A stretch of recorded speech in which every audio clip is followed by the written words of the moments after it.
Hi, welcome to Compensation Matters, where we explore the intricacies and innovations in the world of compensation. Today, we're kicking off a three-part series called Mastering the Compensation Treadmill, and we're going to talk about how you can make your compensation processes not only smoother, but smarter too. I'm your host, Nilfar Datfar, and in this episode, we'll discuss the common challenges in comp administration as well as how to overcome them with low cost practical strategies, whether you're a growing company or a larger enterprise. I'm very excited to have Anso Ash with us. She's a seasoned expert in compensation management and brings a unique perspective from industrial engineering and business administration. And thank you so much for being here. Um, can you please share a little bit of your background with our audience? Sounds good. I'm excited to be here. So I've been in the compensation space in in the financial industry in particular for the last 15 years and have managed through every sales incentive situation you can imagine, from designing plans from scratch, designing the design process, running manually calculated plans, and converting plans to automated tools. And the size of plans that I've managed has ranged from two participants to 40,000 participants. Prior to getting into compensation, I was a process engineer, which has provided great benefits in this space, as we will discuss today. It sounds like you've been through all the ups and downs of compensation management. One of the things that we face a lot and we discuss a lot with the prospects in the discovery calls is how their compensation management team are usually under a lot of pressure. They're usually overworked and juggling too many different tasks like plan changes, constant manual adjustments, or conflict resolutions.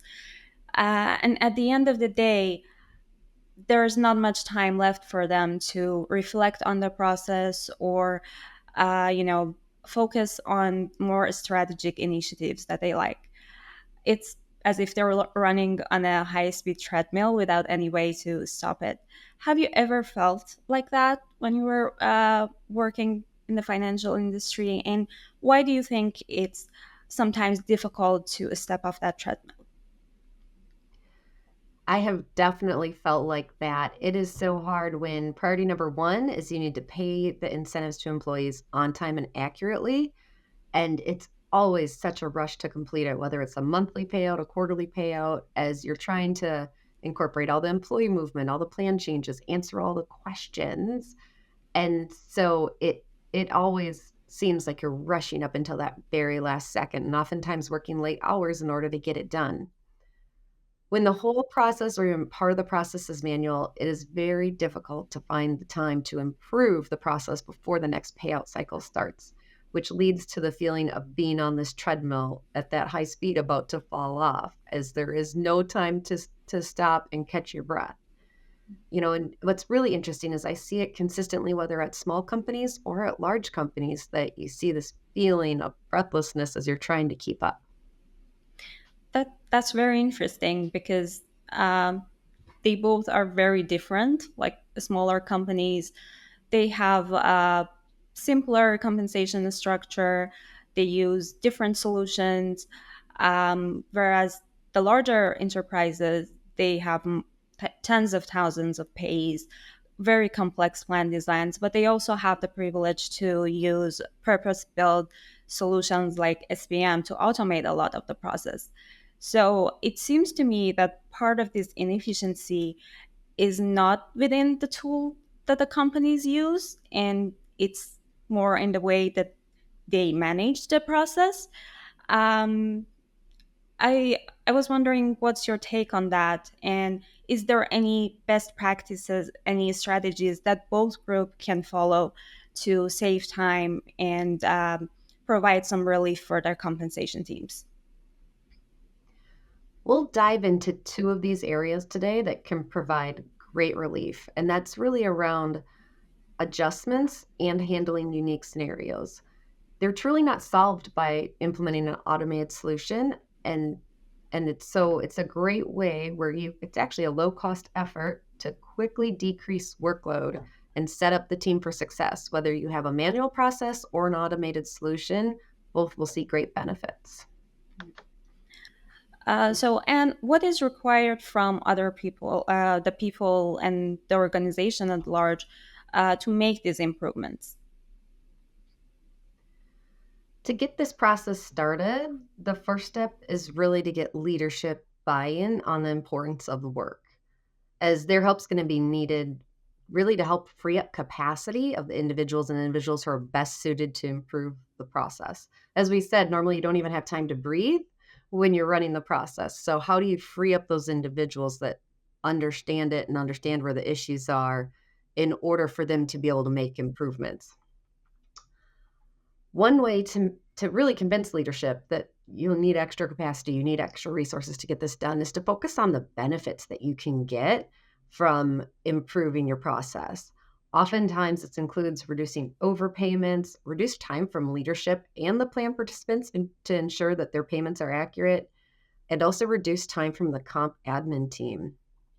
And one other tip, you really want to ensure this person has strong Excel skills and understands incentive compensation plans well to make sure that they can truly progress and make improvements in the process. Okay, so let's say we have the leadership buy-in and all the necessary resources and necessary skills. What are the most impactful improvement opportunities that we can tackle first? The first one I would tackle is handling unique scenarios. Especially if you're a growing organization or a large organization, it is so critical to have a well written plan document to help handle these unique situations as they come up. Mhm. That's interesting. I recently read an article that said almost half of organizations they face legal issues at some point because of the poor plan documents that they have. In your experience, what are some of these common, unique situations that can lead to such huge problems in the long run? Yep. One instance is, there's a lot of changing regulations around maternity and paternity leave, and it's critical that it is clearly spelled out in the plan document how leaves will be handled to avoid any confusion. Another example I've seen is when a salesperson is pulled to cover a special project or maybe cover for somebody that's out on leave. How do you determine the impact of their earning potential before you put the individual in that situation so they know what to expect and what's being asked of them? Spelling items like this out in advance really helps to reduce questions from the plan participants, but also helps reduce those potential legal challenges for handling similar situations differently. In particular, plan documents need to ensure that unique situations, especially around employee changes, are clearly spelled out with how you're going to handle each situation. We've captured some of the key ones here, like leave of absence, like we talked about. You want to make sure you consider what happens while the individual is out, as well as what happens when they return to their job. Do they need some sort of ramp up in order to get back to where they were with the incentive plan? Um, Also, new hires, participants starting mid period, participants leaving, terminating the company. How do you handle their payments? And then participants being pulled to cover a special project. Do you have any tips on how to identify these type of unique situations?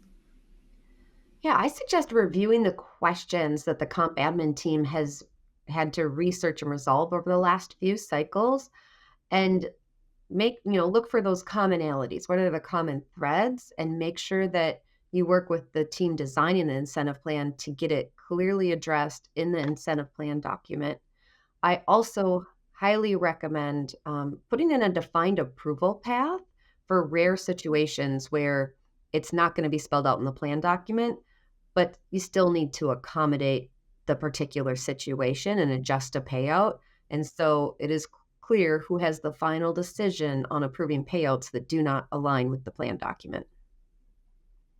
I can definitely see how clearly documenting those scenarios can save a lot of time and effort on the organization side, as well as making everything easier for the employees. What is the next opportunity for improvement? The next opportunity is to focus on decreasing data adjustments. When the data does not come into the incentive process accurately, it creates an extensive amount of work on the plan participants to track it for accuracy, which, if that's a sales team, right, you're pulling them away from sales so that they can shadow track whether or not they're being paid correctly. And it also creates a lot of time for the comp admin team who has to validate that, yes, the data is wrong and then fix it to make sure that the employee is paid accurately. To start the process to reduce time impacts, it's important to first understand where is the issue coming from. One of the best ways is to compile the changes that have been made over the last several pay cycles and bucket them into common issues, and then create a Pareto chart. So we have an example here to help you with that. Here we took an adjustment scenario and we bucketed it by product. This company has 5 products. And as you can see, product A is driving most of the adjustments, about 1,350 adjustments a month. And product B is very close behind it. Between the two of them, they count for 70% of the adjustments. If you can fix those 2 bars on the Pareto chart, you will greatly decrease the workload for the plan participants and the comp admins. Okay. So once you understand where the problems are coming from, how do you get to a resolution? Yeah, so typically there's 2 paths to resolution when the data is not right. The first option to start with is really working with your technology and your data partners to understand why the data isn't coming in accurately. Is there anything that they can change in terms of the data feed or an additional field they can provide in order to make it more accurate? If there's no technology solution to making sure that the data is accurate, then I would turn to looking at a design change and seeing, is there a way to redefine either how the metric is calculated or kind of the parameters of that particular data piece, and so that the way you receive the data is the way that it will be paid out on without having to update it. What was your experience with data adjustments in the past? Yes, so I was at a large company where we had around 30,000 adjustments to data a month for a new set of incentive plans. Mhm. We have to bring in contractors to help handle the volume of requests. As we started digging into it and making the Pareto chart to figure out what's driving the volume, and then start working with technology and the design teams to resolve the issues, we're actually able to reduce the adjustment volume by more than 80%, which provided a lot of relief. And we were able to release the contractors that we had to bring in to help with this bubble of work. Wow, that's amazing. And it's really interesting how a few key adjustments can provide such significant improvement and help the team to do more in less time.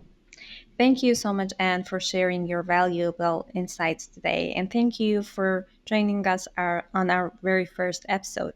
If your company relies on a spreadsheet for compensation management or is considering a migration to a new solution, be sure to tune in into our next episode. Anne will be back with us and she'll guide us through a tutorial on transforming spreadsheets into smart compensation tools and setting the foundation for future technology adoption. For those of you who already are using SPM, but you're still facing inefficiencies, don't miss the final episode. We will dive into practical strategies to overcome plan design and system administration challenges. Thank you for joining us today. We'll look forward to seeing you next time.